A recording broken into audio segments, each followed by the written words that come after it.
Mga pagbasa ng mga salita ng makapangyarihang Diyos. Paglalantad sa mga Antikristo.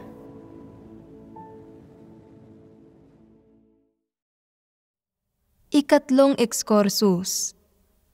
Kung paano nakinig sina Noe at Abraham sa mga salita ng Diyos at sumunod sa Kanya. Ikalawang bahagi. Sa huling pagtitipon, nagbahaginan tayo sa ikasampung item ng iba't ibang pagpapamalas ng mga Antikristo. Kinamumuhian nila ang katotohanan, hayagang nilalabag ang mga prinsipyo, at binabaliwala ang mga pagsasaayos ng sambahayan ng Diyos. Anong mga detalye ang partikular nating pinagbahaginan? Pangunahing nakipagbahaginan ang Diyos sa kung paano harapin ang salita ng Diyos. May kaugnayan ba ito sa ikasampung item? Oo. Dahil sa item na kinamumuhian nila ang katotohanan, hayagang nilalabag ang mga prinsipyo at binabaliwala ang mga pagsasaayos ng sambahayan ng Diyos. Ang isa sa mga pag-uugali ng mga Antikristo ay nakikinig lang sila sa kung anong sinasabi ni Kristo, pero hindi sila sumusunod o nagpapasakop dito. Hindi nila sinusunod ang mga salita ng Diyos at hindi rin nila isinasagawa ayon sa mga salita ng Diyos. Sa huling pagtitipon, nakipagbahaginan ang Diyos sa kung paano harapin ang salita ng Diyos, paano sumunod sa salita ng Diyos, at paano isakatuparan at ipatupad ang salita ng Diyos. Nauunawaan ang lahat ng ito, tama ba? Sa nauna nating pagtitipon, isinalaysay ko ang dalawang kwento. Ang isa ay ang kwento ni Noe at ang isa ay ang kwento ni Abraham. Dalawang klasikong kwento ang mga ito mula sa Biblia. Maraming tao ang nakakaalam at nakakaunawa sa mga kwentong ito.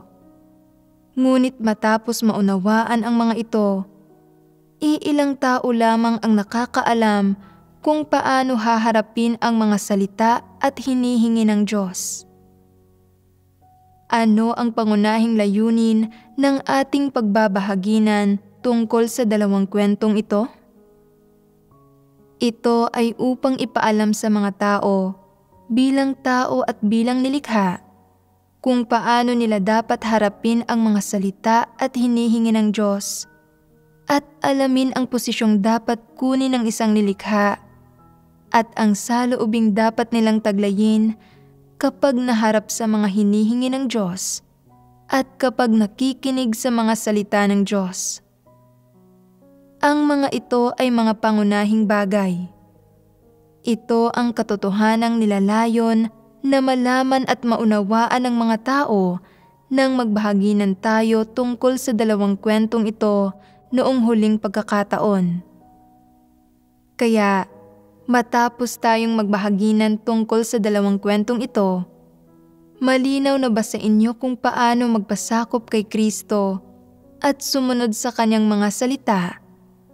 Kung ano ang saloobing dapat taglayin ng mga tao at kung ano ang dapat nilang maging pananaw at posisyon kay Kristo at sa mga salitang sinambit ni Kristo, gayon din kung paano dapat unawain ng mga tao ang mga salita at hinihingi ng Diyos at kung anong mga katotohanan ang dapat maunawaan sa loob nito? Ang una ay ang pagiging sinsero kay Kristo. Ang pangalawa ay ang matutunan kung paano respetuhin si Kristo. At ang pangatlo ay ang pagsunod sa Kanyang mga salita, pakikinig sa mga salita ng Diyos ng ating buong puso. Naaalala ninyo ang mga panuntunan. Kung hindi ko nabanggit ang mga panuntunang ito, magagawa kaya ninyong makuha ang diwa ng mga ito mula sa dalawang kwentong isinalaysay ko? Ang tanging bagay na pwede nating maging konklusyon ay na dapat nating sundin ang anumang sinasabi ng Diyos. Lahat ng diwa na nagagawa ninyong maunawaan ay simple, dogmatiko, at theoretical na mga paraan ng pagkilos. Wala pa rin kayong kakayahang unawain o alamin ang mga katotohanan sa loob nito na dapat hanapin at unawain ng mga tao. Kaya, magbahaginan tayo ng detalyado tungkol sa mga kwento ni Noe at Abraham. Una, ang saloobin ni Noe sa mga salita ng Diyos. Pag-usapan muna natin ang kwento ni Noe. Noong huling pagtitipon, pangkalahatan nating sinaklaw ang mga dahilan at kinalabasan ng kwento ni Noe. Bakit hindi tayo naging mas partikular? Dahil karamihan sa mga tao ay alam na ang mga dahilan, kinalabasan, at partikular na mga detalye ng kwentong ito. Kung may anumang mga detalyeng hindi pa gaanong malinaw sa inyo, maaari ninyong matagpuan ang mga iyon sa Biblia. Ang pinagbabahagi na natin ay hindi ang mga partikular na detalye ng kwentong ito, kundi kung paano tinrato ni Noe ang bida sa kwento, ang mga salita ng Diyos, kung anong mga aspekto ng katotohanan ang dapat maunawaan ng mga tao mula rito, at kung ano ang naging saloobin ng Diyos, ano ang inisip niya, at ano ang pagsusuri niya kay Noe matapos niyang makita ang bawat kilos na ginawa ni Noe. Ang mga detalyeng ito ang dapat nating pagbahaginan. Ang saloobin ng Diyos kay Noe at ang pagsusuri niya sa ginawa ni Noe ay sapat na para sabihin sa atin kung ano talaga ang mga pamantayang hinihingi ng Diyos sa sangkatauhan, sa mga sumusunod sa Kanya, sa mga inililigtas niya. May katotohanan bang mahahanap dito? Kung saan may katotohanang mahahanap, nararapat iyong himayin, pagnilayan at pagbahaginan ng detalyado. Hindi natin pag-uusapan ang partikular na mga detalye ng kwento ni Noe. Ang pagbabahaginan natin ngayon ay ang katotohanang hahanapin sa iba't ibang saloobin ni Noe sa Diyos. Gayon din ang mga hinihingi at mga layunin ng Diyos na dapat maunawaan ng mga tao mula sa pagsusuri ng Diyos kay Noe. Si Noe ay isang ordinaryong miyembro ng sangkatauhan na sumamba at sumunod sa Diyos. Nang dumating sa kanya ang mga salita ng Diyos, ang kanyang saloobin ay hindi ang kumilos ng mabagal, mag-antala o magmadali. Sa halip, nakinig siya sa mga salita ng Diyos nang may matinding kaseryosohan. Nakinig siya sa bawat pagbigkas ng Diyos nang may labis na malasakit at pansin, na masigasig na nakikinig at sinisikap na tandaan ang lahat ng iniutos sa kanya ng Diyos, na hindi nangangahas na mawala sa focus kahit kaunti. Sa kanyang saloobin sa Diyos at sa mga salita ng Diyos ay naroon ang isang may takot sa Diyos na puso, na nagpakita na may puwang ang Diyos sa kanyang puso at na mapagpasakop siya sa Diyos. Nakinig siya ng mabuti sa sinabi ng Diyos, sa nilalaman ng mga salita ng Diyos, sa hiningi ng Diyos na gawin niya. Nakinig siyang mabuti, nang hindi nanunuri, kundi tumatanggap. Walang pagtanggi, pagkainis, o pagkainip sa kanyang puso. Sa halip, tinandaan niya ng mahinahon, maingat at mabuti sa kanyang puso ang bawat salita at bagay na tumutukoy sa mga hinihingi ng Diyos. Matapos ibigay sa kanya ng Diyos ang bawat tagubilin, itinala ni Noe ng detalyado at sa sarili niyang kaparaanan ang lahat ng nasabi at naipagkatiwala sa kanya ng Diyos. Pagkatapos, ay isinantabi niya ang kanyang sariling mga gawain, humiwalay sa pang-araw-araw na mga gawain at plano ng kanyang katandaan at nagsimulang maghanda para sa lahat ng naipagkatiwala sa kanya ng Diyos na gawin at lahat ng panustos na kinailangan para sa arka na ipinagawa sa kanya ng Diyos. Hindi siya nangahas na kaligtaan ang alinman sa mga salita ng Diyos o alinman sa hiningi ng Diyos o anumang detalye ng hiningi sa kanya sa mga salita ng Diyos. Sa sarili niyang kaparaanan, itinala niya ang mga pangunahing punto at detalye ng lahat ng hiningi at ipinagkatiwala ng Diyos sa kanya. Pagkatapos, ay pinagmuni-munihan at pinagnilay-nilayan niya ang mga iyon ng paulit-ulit.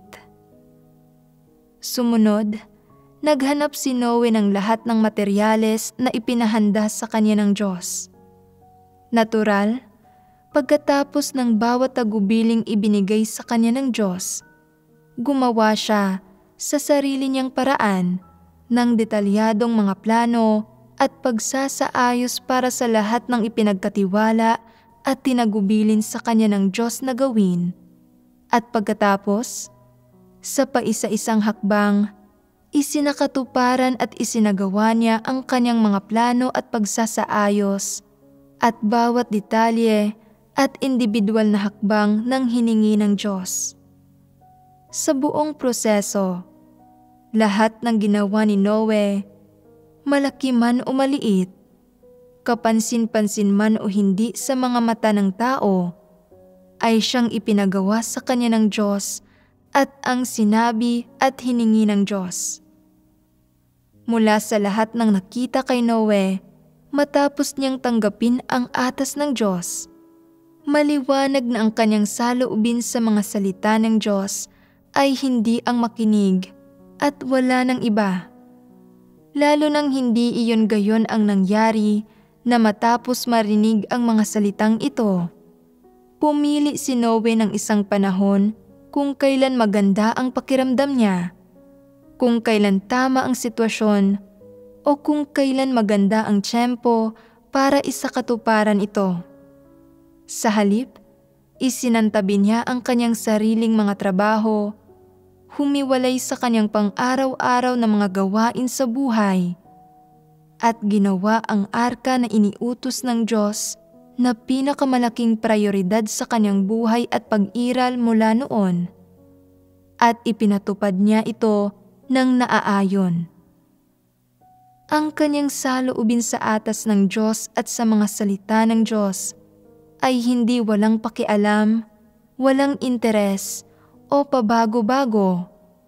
Lalong hindi ito isang pagtanggi. Sa halip, pinakinggan niya ng mabuti ang mga salita ng Diyos at taos-pusong tinandaan at pinagnilayan ang mga iyon. Ang kanyang saloobin sa mga salita ng Diyos ay isang pagtanggap at pagpapasakop. Para sa Diyos, ito lamang ang saloobing dapat taglayin ng isang nilikha sa kanyang mga salita na ninanais niya. Walang pagtanggi, walang pagpapabasta-basta, walang naniniki sa saloobing ito, ni wala itong halong hangarin ng tao. Ito ay buong buo at ganap na saloobing dapat taglayin ng isang nilikhang tao. Matapos tanggapin ang atas ng Diyos, sinumulang planuhin ni Noe kung paano bubuuin ang arkang ipinagkatiwala sa kanya ng Diyos. Hinanap niya ang iba't ibang materyales at ang mga tao at kasangkapang kailangan sa pagbubuo ng arka. Natural na kinapalooban ito ng maraming bagay. Hindi ito naging madali at simple, na tulad ng ipinahiwatig sa teksto. Sa kapanahunang iyon na wala pang industriya, isang kapanahunan na lahat ay ginawa ng mano-mano sa pamamagitan ng pisikal na trabaho, hindi mahirap isipin kung gaano kahirap bumuo ng gayong arka, ng gayong higante na kumpletuhin ang gampanin ng pagbubuo ng arka gaya ng ipinagkatiwala ng Diyos. Siyempre pa, kung paano nagplano, naghanda, nagdisenyo, at naghanap ng iba't ibang bagay si Noe gaya ng mga materyales at kasangkapan ay hindi mga simpleng usapin at maaaring hindi pa nakakita si Noe ng gayon kalaking arka. Matapos tanggapin ang atas na ito, kung uunawaing mabuti ang mga salita ng Diyos at batay sa lahat ng sinabi ng Diyos, nalaman ni Noe na hindi ito simpleng bagay, hindi ito madaling gawin. Hindi simple o madaling gampanin ito. Ano ang mga implikasyon nito? Sa isang banda, nangahulugan ito na matapos tanggapin ang atas na ito, magkakaroon ng mabigat na pasanin si Noe sa kanyang mga balikat. Bukod pa riyan, batay sa kung paano personal na tinawag ng Diyos si Noe at personal siyang tinagubilinan kung paano bubuuin ang arka, hindi ito ordinaryong bagay, hindi ito maliit na bagay. Batay sa mga detalye ng lahat ng sinabi ng Diyos, hindi ito isang bagay na matitiis ng sinumang ordinaryong tao. Ang katunayan na tinawag ng Diyos si Noe at inatasan siyang bumuo ng arka ay nagpapakita sa kahalagahan ni Noe sa puso ng Diyos. Pagdating sa usaping ito, syempre, nagawang maunawaan ni Noe ang ilan sa mga layunin ng Diyos at dahil nagawa niya iyon, natanto ni Noe ang uri ng buhay na kanyang kakaharapin sa darating na mga taon at batid niya ang ilan sa mga paghihirap na daranasin niya. Bagamat natanto at naunawaan ni Noe ang malaking hirap sa ipinagkatiwala sa kanya ng Diyos at kung gaano katindi ang mga pagsubok na kakaharapin niya, hindi niya binalak na tumanggi, kundi sa halip ay labis siyang nagpasalamat sa Diyos na si Jehovah. Bakit nagpasalamat si Noe? Dahil hindi niya inasahan na ipagkakatiwala sa kanya ng Diyos ang isang bagay na napakahalaga at personal na sinabi at ipinaliwanag sa kanya ang lahat ng detalye. Ang mas mahalaga pa, sinabi rin ng Diyos kay Noe ang buong kwento mula simula hanggang wakas kung bakit kailangang buuin ang arka. May kinalaman ito sa sariling plano ng pamamahala ng Diyos. Ito ay sariling gawain ng Diyos, pero sinabi sa kanya ng Diyos ang tungkol sa bagay na ito, kaya nadama ni Noe ang kahalagahan nito. Sa kabuuan, batay sa iba't ibang palatandaang ito, batay sa tono ng pananalita ng Diyos, at sa iba't ibang aspekto ng ipinabatid ng Diyos kay Noe, nadama ni Noe ang kahalagahan ng gampanin ng pagbubuo ng arka na ipinagkatiwala sa kanya ng Diyos. Napahalagahan niya ito sa kanyang puso at hindi siya nangahas na baliwalain ito, ni hindi siya nangahas na kalimutan ang anumang detalye. Sa makatwid, nang matapos na ang Diyos sa pagbibigay ng kanyang mga tagubilin, binuo ni Noe ang kanyang plano at nagtrabaho na siya at ginawa niya ang lahat ng pagsasaayos para sa pagbubuo ng arka. Naghanap ng mga gagawa, naghanda ng lahat ng uri ng materyales, at alinsunod sa mga salita ng Diyos, unti-unti siyang nagtipon ng iba't ibang uri ng mga buhay na nilalang sa arka. Ang buong proseso ng pagbubuo ng arka ay puno ng hirap. Sa sandaling ito, isantabi natin kung paano nalagpasan ni Noe ang hampas ng hangin, init ng araw, at lakas ng ulan, ang nakakapasong init at matinding ginaw, at ang pagpapalit-palit ng 4 na panahon, taon-taon. Pag-usapan muna natin kung gaano kalaking trabaho ang magbuo ng arka at ang kanyang paghahanda ng iba't ibang materyales at ang napakaraming hirap na nakaharap niya habang binubuo ang arka. Ano ang kabilang sa mga hirap na ito? Salungat sa mga pagkaunawa ng mga tao, hindi palaging nagiging maayos ang ilang pisikal na gawain sa unang pagkakataon. At kinailangan niyang pagdaanan ang maraming kabiguan. Kapag nakatapos ng isang bagay, kung mukhang mali ito, binabaklas niya ito, at pagkatapos itong baklasin, kinailangan niyang maghanda ng mga materyales at magsimula muli mula sa umpisa. Hindi ito katulad ng sa modernong panahon, kung saan ginagawa ng lahat ng tao ang lahat ng bagay gamit ang kagamitang elektroniko. At kapag naihanda na ito, ay isinasagawa na ang trabaho ayon sa isang nakatakdang programa. Kapag isinasagawa ang gayong gawain ngayon, ginagamitan na ito ng makina, at kapag pinaandar mo na ang makina, magagawa na nito ang gawain. Pero namuhay si Noe sa panahon ng primitibong lipunan, at lahat ng gawain ay gawang kamay, at kailangan mong gawin ang lahat ng gawain gamit ang 2 mong kamay, gamit ang mga mata at isip mo, at ang sarili mong kasigasigan at lakas. Siyempre pa, higit sa lahat, kinailangan ng mga tao na umasa sa Diyos. Kinailangan nilang hanapin ang Diyos sa lahat ng dako at sa lahat ng oras. Sa proseso ng pagharap sa lahat ng klase ng suliranin at sa mga araw at gabi sa pagbubuo ng arka, kinailangang harapin ni Noe hindi lamang ang iba't ibang sitwasyong nangyari habang kinukumpleto ang napakalaking trabahong ito, kundi pati na ang iba't ibang sitwasyon sa kanyang paligid. Gayon din ang pagtawanan, siraan, at laitin ng iba.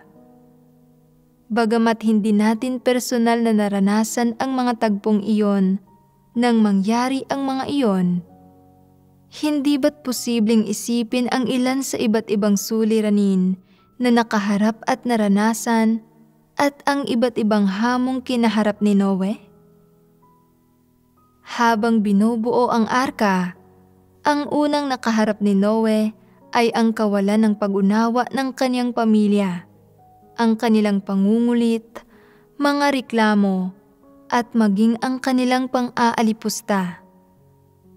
Pumapangalawa rito ang sinisiraan, nilalait, at hinuhusgahan siya ng mga nakapaligid sa kanya, sa kanyang mga kamag-anak, sa kanyang mga kaibigan, at sa lahat ng klase ng ibang tao. Ngunit iisa lamang ang naging saloobin ni Noe, ang sumunod sa mga salita ng Diyos at ipatupad ang mga iyon hanggang sa kahuli-hulihan, at hinding-hindi magbabago ang damdamin dito. Ano ang napagpasyahan ni Noe? Hanggat buhay ako, hanggat nakakagalaw pa ako, hindi ko tatalikuran ang atas ng Diyos. Ito ang naganyak sa kanya nang isagawa niya ang malaking trabaho na buuin ang arka. Gayon din ang kanyang saloobin nang ilahad sa kanya ang mga utos ng Diyos at matapos marinig ang mga salita ng Diyos. Nahaharap sa lahat ng uri ng problema, mahihirap na sitwasyon, at mga hamon, hindi umurong si Noe. Nang madalas na nabigo at nasira ang ilan sa kanyang mas mahihirap na gawaing pang-inhinyero, kahit nahihirapan ang kalooban ni Noe at nababalisa siya sa kanyang puso, nang maisip niya ang mga salita ng Diyos, nang maalala niya ang bawat salitang iniutos sa kanya ng Diyos at ang pagtataas sa kanya ng Diyos, madalas siyang nakararamdam ng labis na paganyak. Hindi ako pwedeng sumuko. Hindi ko maaaring iwaksi ang iniutos at ipinagkatiwala ng Diyos na gawin ko. Atas ito ng Diyos, at dahil tinanggap ko ito, dahil narinig ko ang mga salitang sinambit ng Diyos at ang tinig ng Diyos, at dahil tinanggap ko ito mula sa Diyos, dapat akong ganap na magpasakop na siyang dapat gawin ng isang tao. Kaya, anumang uri ng mga hirap ang nakaharap niya, anumang uri ng pangungutya o paninira ang naranasan niya, gaano man kapagod ang kanyang katawan, gaano man kapagal, hindi niya tinalikuran ang ipinagkatiwala sa kanya ng Diyos, at patuloy niyang isinaisip ang bawat isang salita na sinabi at iniutos ng Diyos.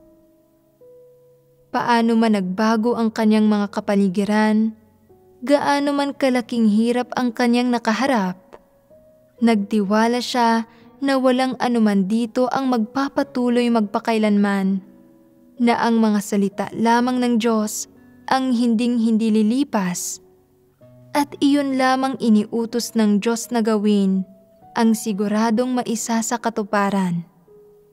May tunay na pananalig si Noe sa Diyos at pagpapasakop na nararapat niyang taglayin, at patuloy niyang binuo ang arka na hiningi ng Diyos na buuin niya. Araw-araw, taon-taon, tumanda si Noe. Ngunit hindi nabawasan ang kanyang pananalig at hindi nagbago ang kanyang saloobin at determinasyon na kumpletuhin ang atas ng Diyos. Bagamat may mga pagkakataon na pagod at pagal na ang kanyang katawan at nagkasakit siya at sa kanyang puso ay mahina siya, hindi nabawasan ang kanyang determinasyon at tiyaga na tapusin ang atas ng Diyos at magpasakop sa mga salita ng Diyos. Sa mga taon na binuo ni Noe ang arka, nagsasagawa si Noe ng pakikinig at pagpapasakop sa mga salitang sinabi ng Diyos, at isinagawa rin niya ang isang mahalagang katotohanan ng isang nilikha at ang pangangailangan ng isang ordinaryong tao na makumpleto ang atas ng Diyos. Sa lahat ng makikita, ang buong proseso ay talagang iisang bagay lamang: pagbubuo ng arka, pagsasagawa ng sinabi ng Diyos sa kanya na gawin ng maayos at ng kumpleto. Ngunit ano ang kinailangan para magawa ng maayos ang bagay na ito at matagumpay itong makumpleto? Hindi nito kinailangan ang kasigasigan ng mga tao o ang kanilang mga kasabihan, lalo ang ilang sumpang sinabi nang dahil sa panandaliang emosyon, ni ang tinatawag na paghanga ng mga tao sa lumikha. Hindi nito kinailangan ang mga bagay na ito.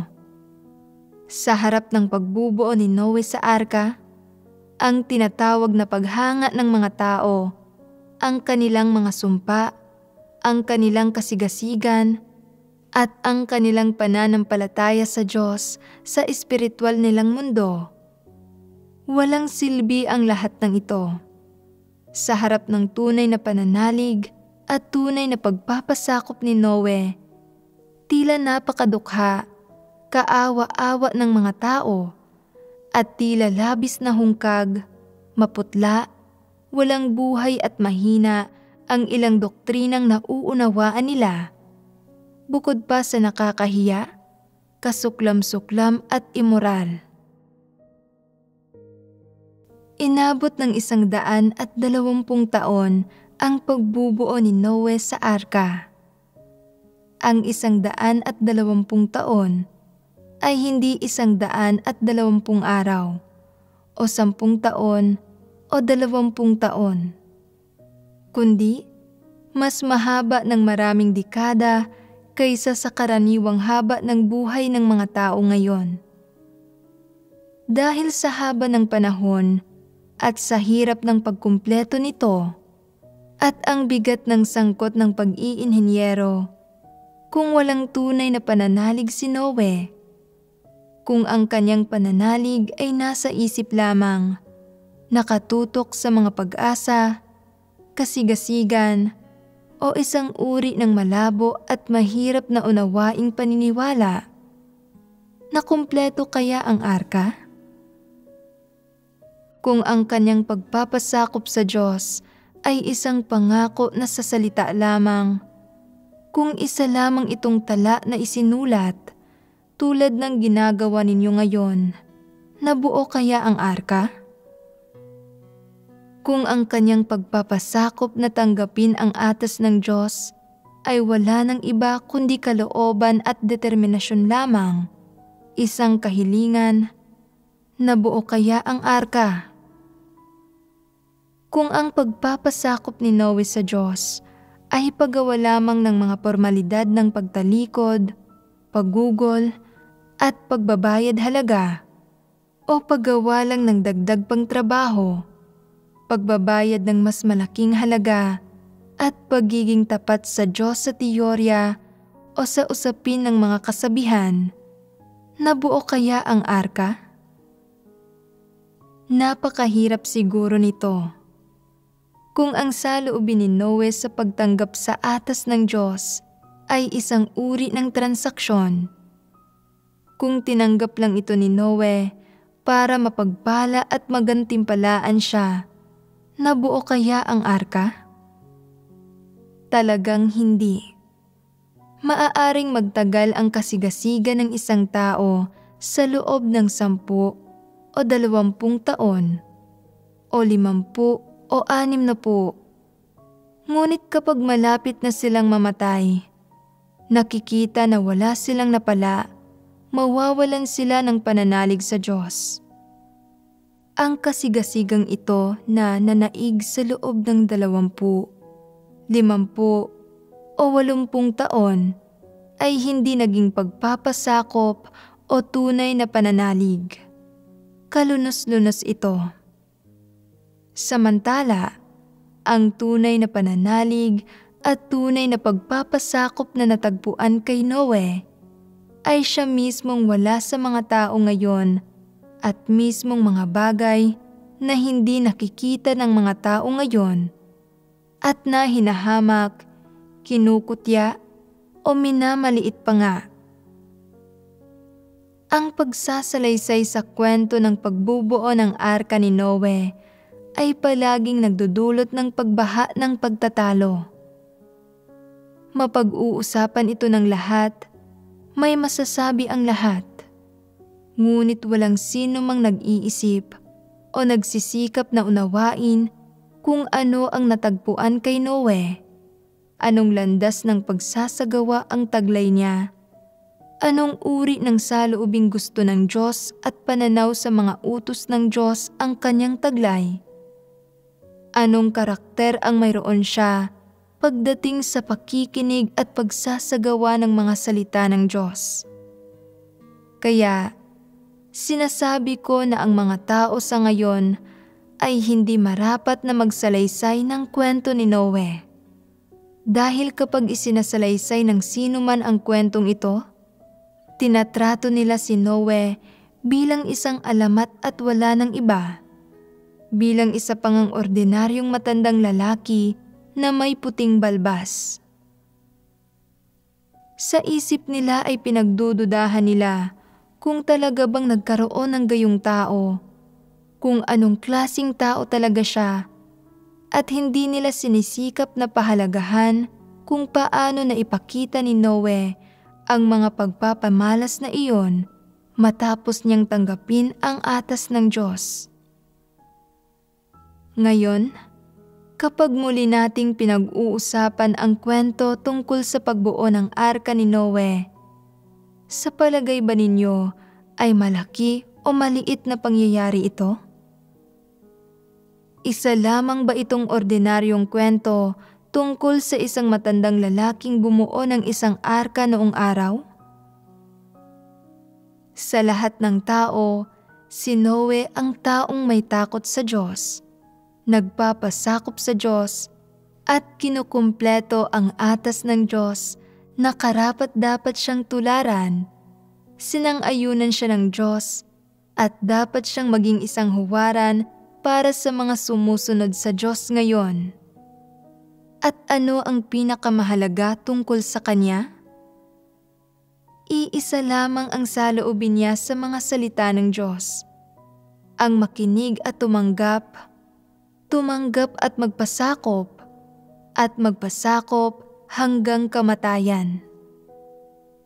Ang saloobing ito na pinakamahalaga sa lahat, ang siyang dahilan kaya nakamit niya ang pagsang-ayon ng Diyos. Pagdating sa mga salita ng Diyos, hindi siya pa basta-basta. Hindi niya iniraos lang ang mga bagay-bagay at hindi niya sinuri, inanalisa, nilabanan o tinanggihan ang mga ito sa kanyang isipan at pagkatapos ay kinalimutan na. Sa halip, nakinig siya ng taimtim, tinanggap ang mga ito ng paunti-unti ng buong puso at pagkatapos ay pinagnilayan kung paano isasagawa ang mga ito. Paano gagawin ang mga ito ayon sa orihinal na layon nang hindi binabaluktot ang mga ito. At habang pinagninilayan niya ang mga salita ng Diyos, lihim niyang sinabi sa kanyang sarili, "Ito ang mga salita ng Diyos. Ito ay mga tagubili ng Diyos. Atas ng Diyos, may tungkulin ako. Kailangan kong magpasakop. Hindi ko maaaring laktawan ang anumang mga detalye. Hindi ako maaaring sumalungat sa mga hinihiling ng Diyos, ni maaari kong laktawan ang alinman sa mga detalye ng sinabi niya. O kung hindi, ay hindi ako angkop na tawaging tao. Hindi ako magiging karapat-dapat sa atas ng Diyos at hindi magiging karapat-dapat sa kanyang pagdakila. Sa buhay na ito, kung mabibigo akong kumpletuhin ang lahat ng sinabi at ipinagkatiwala sa akin ng Diyos, kung gayon ay magkakaroon ako ng mga pagsisisi. Higit pa riyan, magiging hindi ako karapat-dapat sa atas ng Diyos at sa kanyang pagdakila sa akin at mawawalan ako ng mukha para bumalik sa harapan ng lumikha.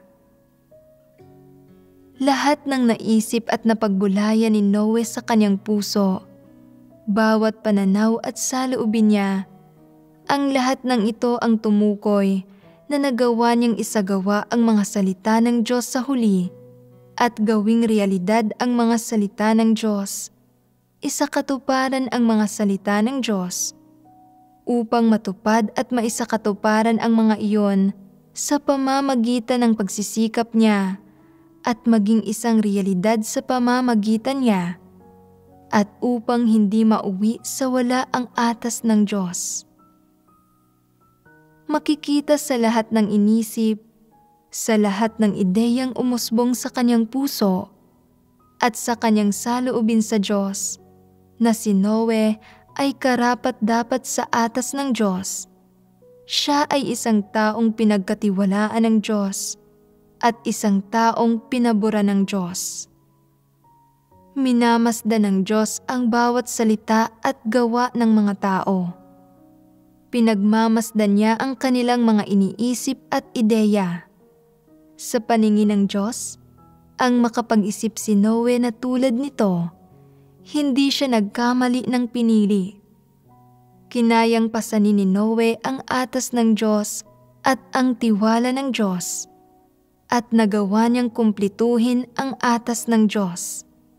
Siya lamang ang pinili sa buong sangkatauhan.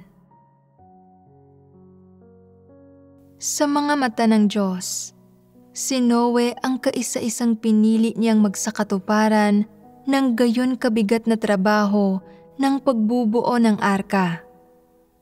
Ano ang natagpuan kay Noe? 2 bagay: tunay na pananalig at tunay na pagpapasakop. Sa puso ng Diyos, ito ang mga pamantayang hinihingi niya sa mga tao. Simple, hindi ba? Taglay ng kaisa-isang pinili ang 2 bagay na ito, mga bagay na napakasimple. Subalit maliban kay Noe, hindi matatagpuan ang mga ito sa ibang tao. Sabi ng ilang tao, paano nangyari iyon?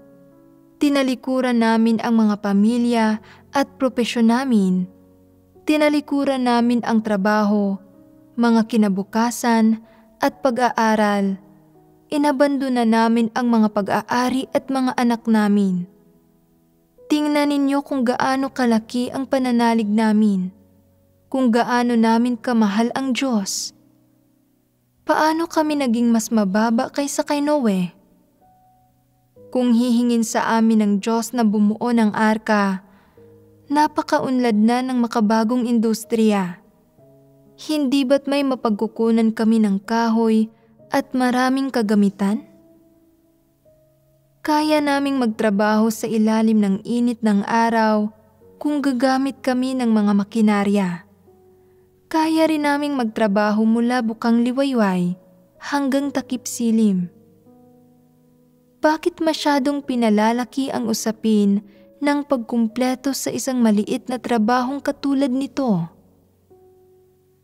Inabot si Noe ng 100 taon, pero gagawin namin iyon ng mas mabilis para hindi mabalisa ang Diyos. Aabutin lamang kami ng 10 taon. Sinabi mo na si Noe ang kaisa-isang pinili, pero ngayon, maraming perpektong kandidato. Ang mga taong katulad namin na tumalikod na sa kanilang mga pamilya at propesyon, na may tunay na pananalig sa Diyos, na tunay na ginugugol ang kanilang sarili. Lahat sila ay mga perpektong kandidato. Paano mo nasabi na si Noe ang tanging pinili? Napakaliit ng tingin mo sa amin, ano? May problema ba sa mga salitang ito? Sinasabi ng ilang tao, noong panahon ni Noe, napaka-atrasado pa ng agham at teknolohiya. Wala siyang kuryente, walang mga makabagong makina, ni wala man lamang ng pinakasimpleng mga electric drill at chainsaw o maging mga pako. Paano niya nagawang mabuo ang arka? Mayroon na tayo ng lahat ng bagay na ito ngayon. Hindi ba magiging napakadali para sa atin na kumpletuhin ang atas na ito? Kung nagsalita sa atin ang Diyos mula sa langit at sinabi sa atin na bumuo ng arka, kalimutan mo na ang paggawa lamang ng iisa. Madali nating mabubuo ang 10 ganoon. Baliwala iyan, napakadaling gawin. O Diyos, iutos mo sa amin ang anumang nais mo. Anuman ang kailangan mo, sabihin mo sa amin. Ni hindi magiging mahirap para sa napakarami sa amin na magbuo ng isang arka. Makakaya naming buuin ang 10, 20, kahit 100. Kahit gaano karami ang gusto mo. Gayon ba kasimple ang mga bagay-bagay? Sa sandaling sabihin ko na si Noe ang kaisa-isang pinili, Gustong makipagtalo ng ilang tao sa akin. Hindi sila kumbinsido. Maganda ang iniisip mo tungkol sa mga sinauna dahil wala sila rito. Ang mga tao sa ngayon ay nasa harap mo. Ngunit hindi mo nakikita kung ano ang napakabuti tungkol sa kanila. Bulag ka sa lahat ng mabubuting bagay na nagawa ng mga tao sa ngayon, sa lahat ng kanilang mabuting gawa. Isang maliit na bagay lamang ang ginawa ni Noe. Hindi ba dahil walang industriya noon at mahirap ang lahat ng pisikal na trabaho, kaya iniisip mo na ang ginawa niya ay nararapat gunitain, kaya iniisip mo na siya ay isang halimbawa, isang huwaran, at bulag ka sa pagdurusa ng mga tao sa kasalukuyan at sa halagang ibinabayad namin para sa iyo at sa aming pananalig ngayon? Ganito ba ang sitwasyon? Anumang kapanahunan o panahon, anumang uri ng mga kalagayan ng paligid na pinamumuhayan ng mga tao, baliwala ang material na mga bagay na ito at ang pangkalahatang sitwasyon, hindi mahalaga ang mga ito. Ano ang mahalaga? Ang pinakamahalaga ay hindi ang kapanahunan kung kailan ka nabubuhay o kung naging bihasa ka na sa anumang uri ng teknolohiya, ni kung ilan sa mga salita ng Diyos ang nabasa o narinig mo. Ang pinakamahalaga ay kung mayroon ba o walang tunay na pananalig ang mga tao, kung mayroon ba o wala silang tunay na pagpapasakop. Ang dalawang bagay na ito ang pinakamahalaga at hindi maaaring mawala ang alinman dito. Kung napunta kayo sa panahon ni Noe, sino sa inyo ang makakakumpleto ng atas na ito? Lakas loob kong sinasabi na kahit sama-sama kayong gumawa, hindi ninyo ito maisa sa katuparan. Hindi ninyo kakayaning gawin kahit ang kalahati nito. Bago pa maihanda ang lahat ng kagamitan, marami na sa inyo ang tatakbo, magrereklamo tungkol sa Diyos at magdududa sa Kanya. Magagawa ng iilan sa inyo na magpursige ng sobrang nahihirapan, na magpursige dahil sa inyong determinasyon, kasigasigan, at kaisipan. Ngunit gaano katagal kayo makakapagpursige? Anong uri ng motibasyon ang kailangan ninyo para magpatuloy? Ilang taon kayo tatagal ng walang tunay na pananalig at tunay na pagpapasakop? Depende ito sa karakter. Ang mga may mas mabuting karakter at kaunting konsensya ay maaaring tumagal ng 8 o 10 taon, 20 o 30, siguro ay kahit 50 pa. Ngunit pagkaraan ng 50 taon, iisipin nila sa kanilang sarili, kailan paparito ang Diyos? Kailan darating ang baha? Kailan lilitaw ang palatandaang bigay ng Diyos? Ginugol ko na ang buong buhay ko sa paggawa ng isang bagay. Paano kung hindi dumating ang baha? Buong buhay na akong nagdusa ng husto. Nagtiyaga na ako ng 50 taon. Sapat na iyon. Hindi iyon maaalala o kokondinahin ng Diyos kung susuko ako ngayon. Kaya, mabubuhay ako ng ayon sa gusto ko. Hindi nagsasalita o tumutugon ang Diyos. Ginugugol ko ang buong araw sa pagtingin sa bughaw na langit at puting mga ulap at wala akong nakikita. Nasaan ang Diyos? Siya na minsan ay dumagundong at nagsalita. Ang Diyos ba iyon? Guni-guni ba iyon? Kailan ito magwawakas? Walang pakialam ang Diyos. Paano man ako humingi ng tulong, ang tanging naririnig ko ay katahimikan at hindi niya ako binibigyang liwanag o ginagabayan kapag nagdarasal ako. Kalimutan mo na. Mayroon pa ba silang tunay na pananalig? Sa paglipas ng panahon, malamang na lalo pa silang mapuno ng pagdududa. Pag-iisipan nila na magbago na, hahanap sila ng lulusutan, isasantabi nila ang atas ng Diyos at pababayaan ang kanilang panandaliang kasigasigan at panandaliang mga panunumpa. Gugustuhin nilang kontrolin ang sarili nilang kapalaran at mabubuhay ayon sa nais nila. Kalilimutan nila ang atas ng Diyos. At balang araw, kapag personal na pumarito ang Diyos para himukin silang magpatuloy, nang magtanong siya tungkol sa pag-usad ng pagbubuo sa arka, sasabihin nila, umiiral talaga ang Diyos. Mayroon pala talagang Diyos. Kailangan kong patuloy na magtrabaho. Kung hindi nagsalita ang Diyos, kung hindi niya sila minadali, hindi nila makikita na madalian ang bagay na ito. Iisipin nila na makapaghihintay ito. Ang gayong pagkabalimbing, ang saloobing ito ng nag-aatubiling makaraos lang. Ito ba ang saloobin na dapat ipakita ng mga taong may tunay na pananalig?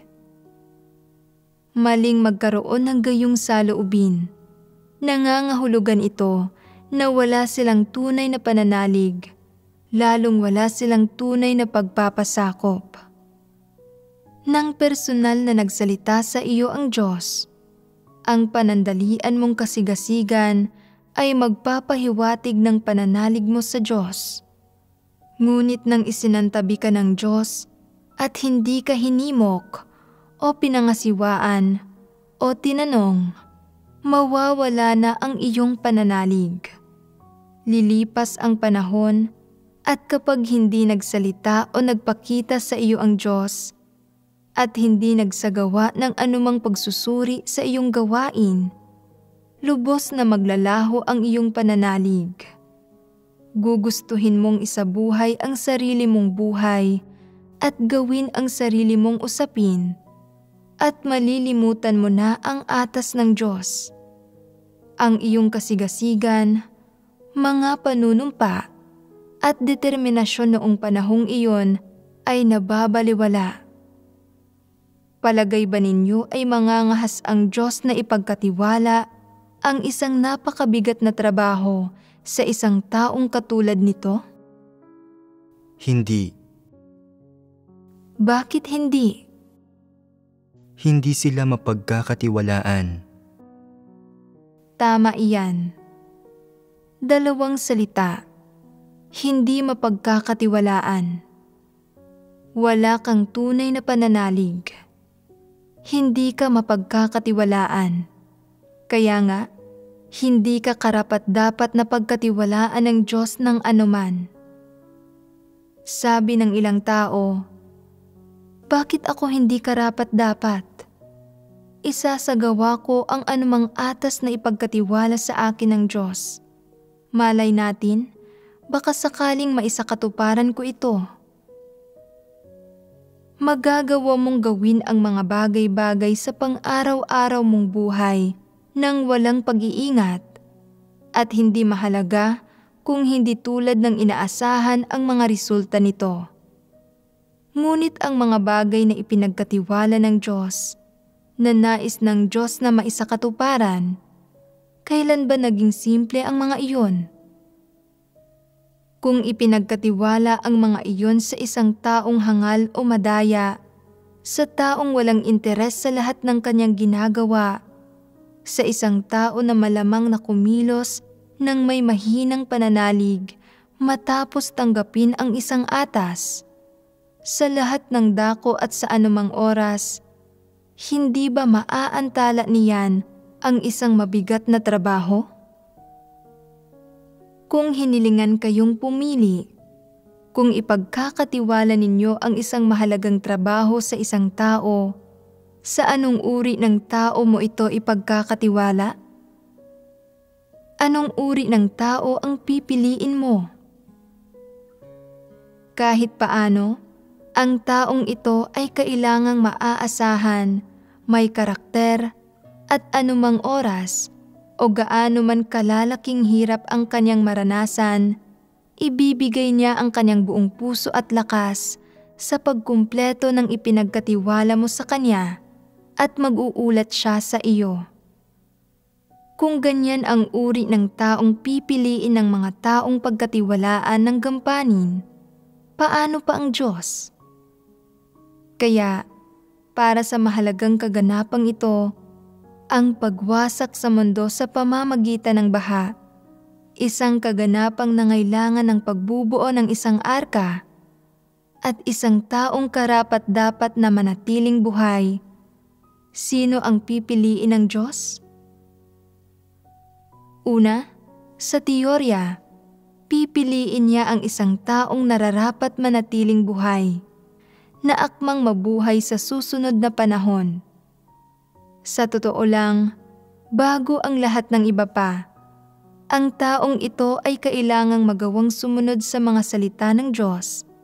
Kailangan ay may tunay na pananalig sila sa Diyos at tinatrato ang anumang sinabi ng Diyos bilang mga salita ng Diyos.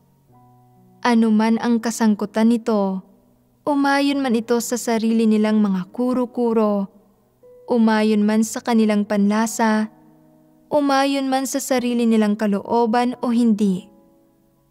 Ano man ang ipagawa sa kanila ng Diyos, hindi nila dapat itatwa ang pagkakakilanlan ng Diyos magpakailanman. Kailangan nilang ituring palagi ang kanilang sarili bilang isang nilikha at laging ituring ang pagsunod sa mga salita ng Diyos bilang isang tungkuling obligasyon nila. Ito ang uri ng taong pinagkakatiwalaan ng Diyos ng partikular na trabahong ito. Sa puso ng Diyos, si Noe ay gayong klase ng tao.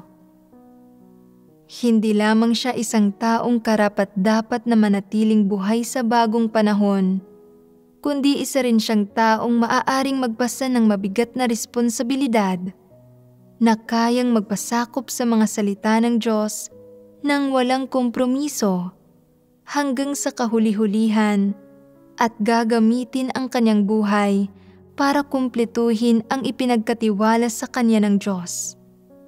Ito ang natagpuan niya kay Noe. Mula sa sandaling tinanggap ni Noe ang atas ng Diyos, hanggang sa sandaling nakumpleto niya ang bawat isang trabahong ipinagkatiwala sa kanya. Sa buong panahong ito, talagang mahalaga ang papel na ginampanan ng pananalig at saloobin ng pagpapasakop ni Noe sa Diyos. Kung wala ang dalawang bagay na ito, hindi sana natapos ang gawain at hindi sana naisakatuparan ang atas na ito.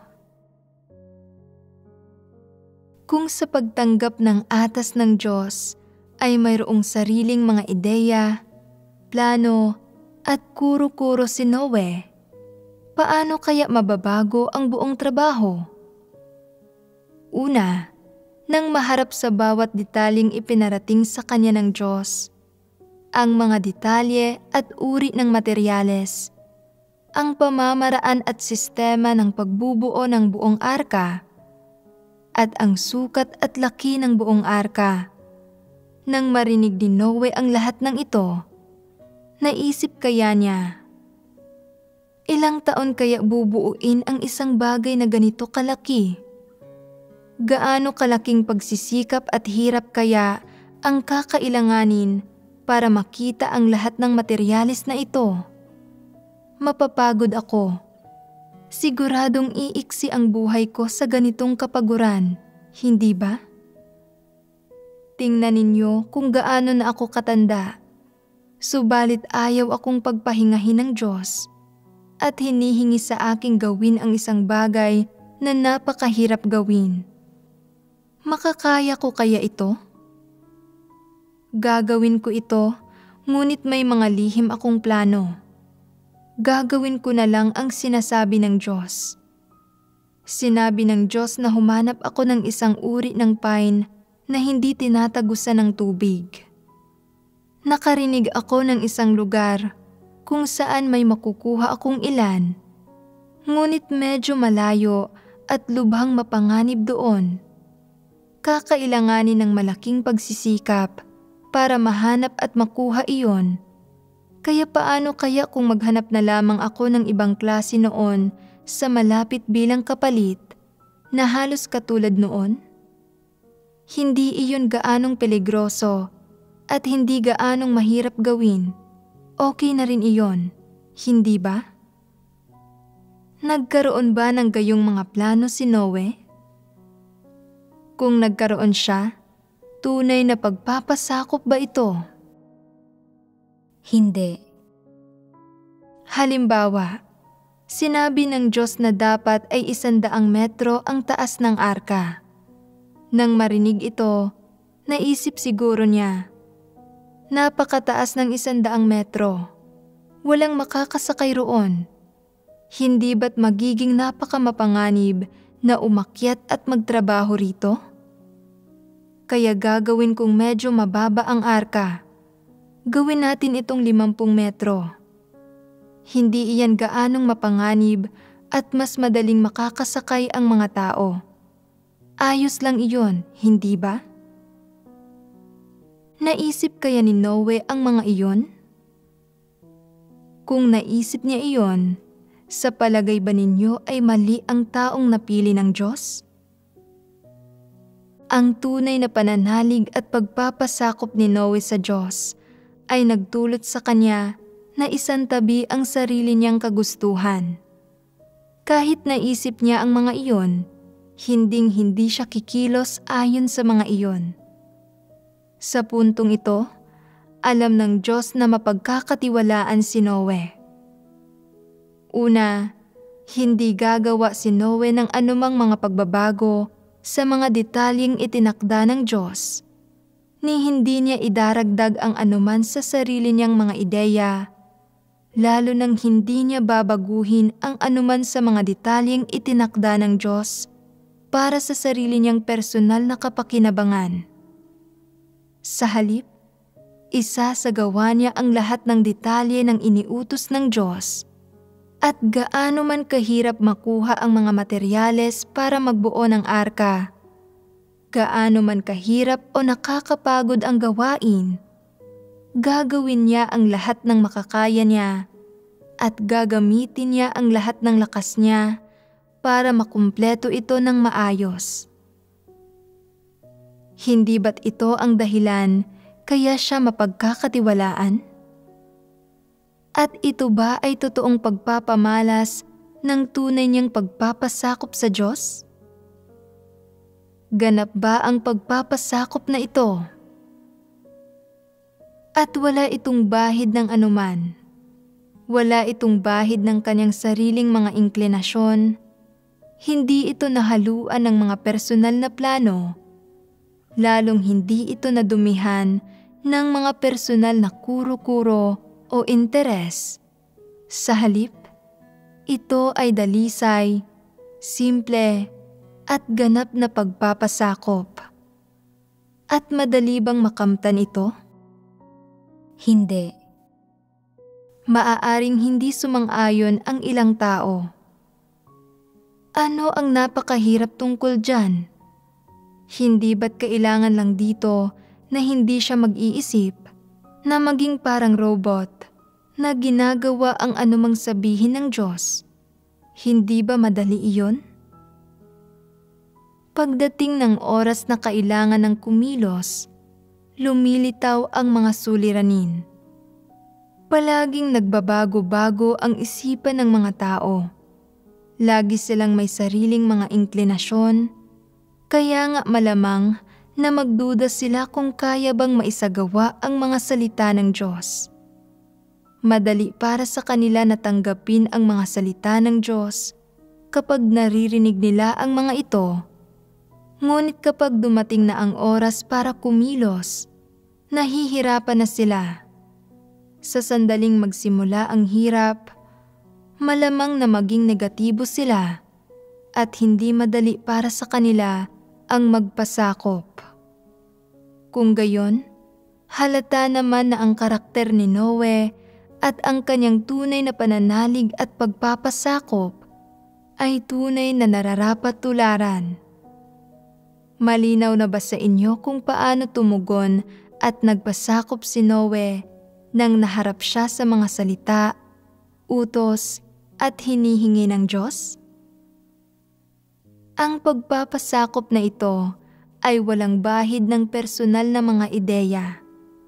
Inobliga ni Noe ang kanyang sarili na magkaroon ng ganap na pagpapasakop, pagsunod at pagpapatupad ng mga salita ng Diyos nang hindi nalilihis ng landas o nanlalansi o sinusubukang maging mautak, nang hindi nagkakaroon ng mataas na opinyon tungkol sa kanyang sarili at nag-iisip na maaari siyang magmungkahi sa Diyos, na maaari niyang idagdag ang sarili niyang mga ideya sa mga utos ng Diyos at nang hindi nag-aambag ng sarili niyang mabubuting hangarin. Hindi ba't ito ang dapat isagawa kapag sinusubukang magkamit ng ganap na pagpapasakop?